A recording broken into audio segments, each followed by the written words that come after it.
This is the story of how corporations engineered planned obsolescence, the death of your stuff, and how a global rebellion of engineers, lawmakers, and ordinary people is fighting back through the right to repair movement.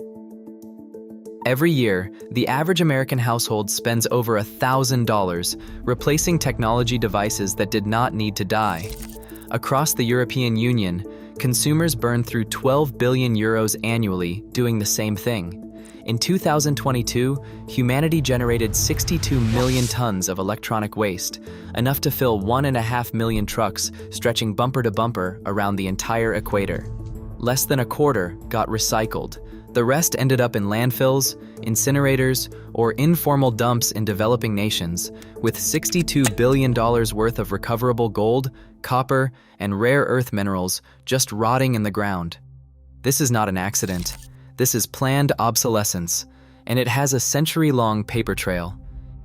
In 1901, someone screwed a light bulb into a socket at a fire station in Livermore, California.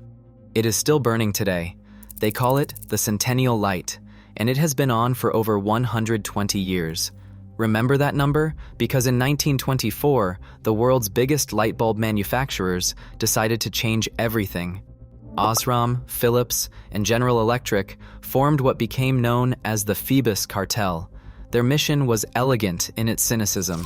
At the time, bulbs lasted between 1,500 and 2,500 hours. The cartel standardized them down to 1,000 hours.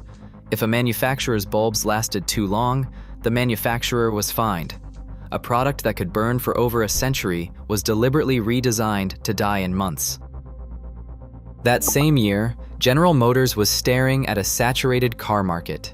Their executive, Alfred P. Sloan Jr., had an idea. Do not build a better car, build a different-looking one every year. Make last year's model feel old. He called it dynamic obsolescence. Everyone else called it what it was, planned obsolescence.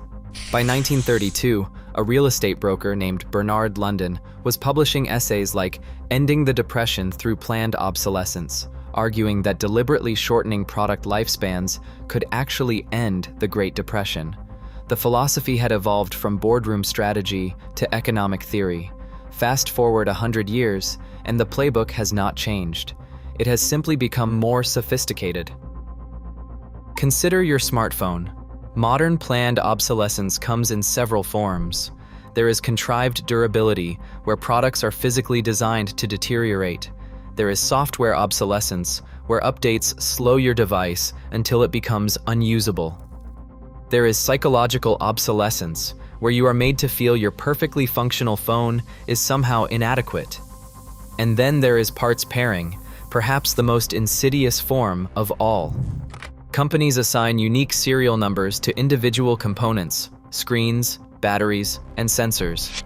When you replace a broken part, even with an identical component, the device can intentionally sabotage its own performance because the swap was not authorized. Apple's Batterygate scandal serves as the textbook case.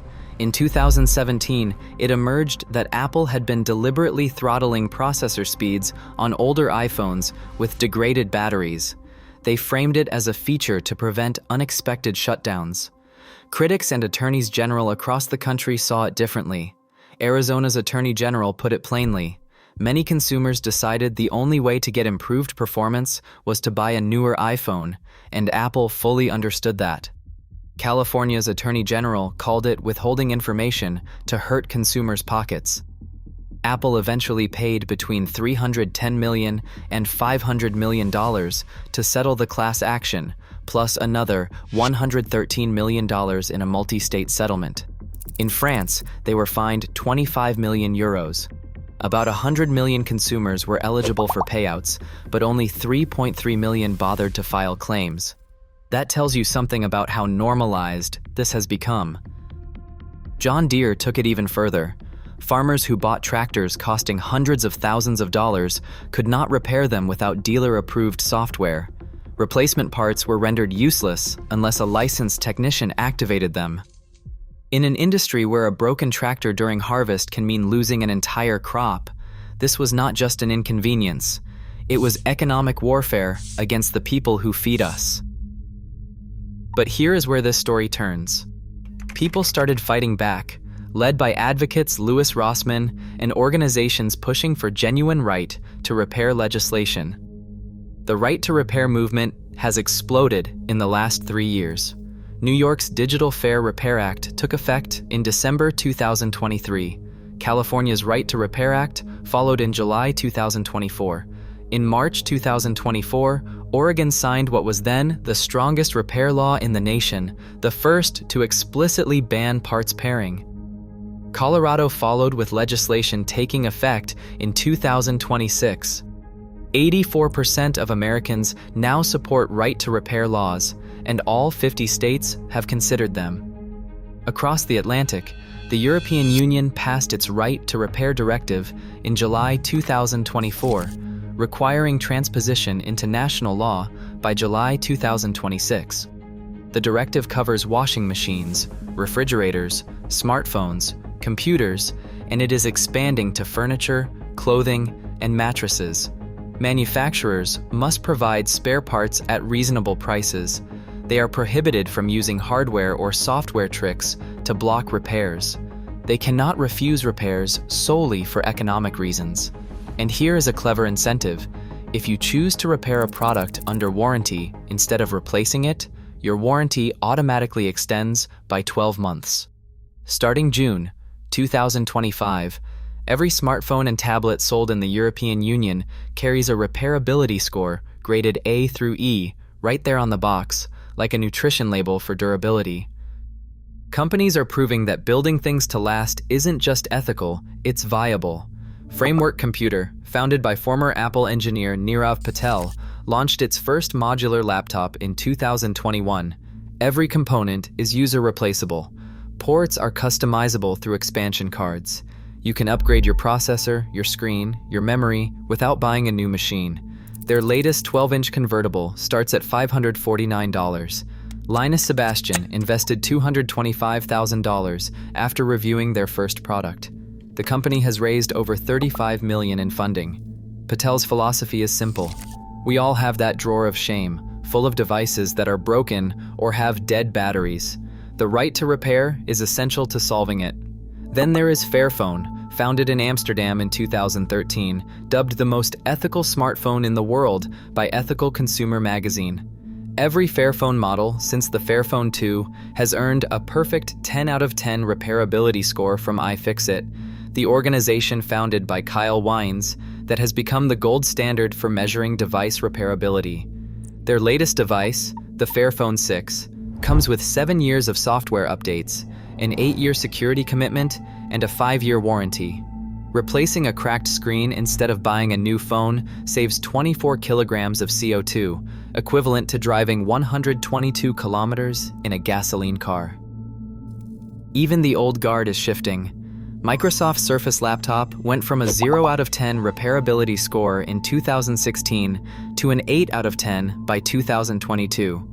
The iPhone 16 series is among the most repairable iPhones ever made, jumping from a historic average of 4 out of 10 to 6. Market pressure works. When Japanese automakers entered the American market in the 60s and 70s with cars that simply lasted longer, Detroit had no choice but to build more durable vehicles. Competition, it turns out, is the natural enemy of planned obsolescence. So what can you do right now? Check iFixit. Repairability scores before you buy anything. Support companies like Framework and Fairphone that prove durability is profitable. Use repair guides, YouTube tutorials, and local repair cafes. Advocate for legislation in your state. Consider that spending more upfront on something that lasts 3 times longer actually saves you money. Repairing devices and extending their lives could save American households $40 billion a year collectively, an average of $330 per household. The Centennial Light is still burning in Livermore, California. It's been on since before the Wright brothers flew. It's a quiet, stubborn reminder that things can be built to last. The question was never whether we could make durable products. The question was always whether we'd demand them. And right now, for the first time in a century, the answer is finally changing.